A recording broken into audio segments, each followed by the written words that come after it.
আসসালামু আলাইকুম।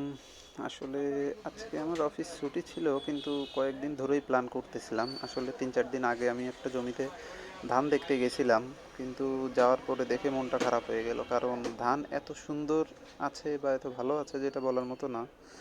কিন্তু ইঁদুরে যা করছে সেটা আসলে বলার কোনো ভাষা নাই। ইঁদুরে কেটে পুরা শেষ করে দিচ্ছে।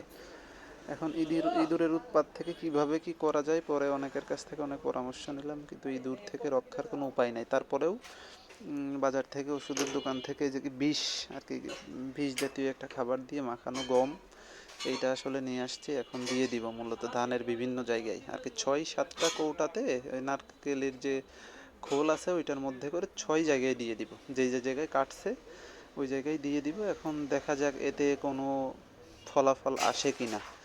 ধান এমনিতে খুবই ভালো আছে, কিন্তু মূল সমস্যা হচ্ছে ইঁদুরে কেটে দিচ্ছে। সমস্যা হচ্ছে, এক পোকাই খাচ্ছে, দ্বিতীয়ত ইঁদুরে খাচ্ছে। এখন কোনটা থেকে বাঁচবো? আসলে ধান খুবই ভালো আছে, কিন্তু সমস্যা হচ্ছে ইঁদুর আর পোকা। এখন দেখা যাক আল্লাহ পাক কী করে। শেষ পর্যন্ত চেষ্টা করে যাচ্ছি ইঁদুরের জন্য কি করা যায়, দেখি কি হয়, ফলাফল পাই কি।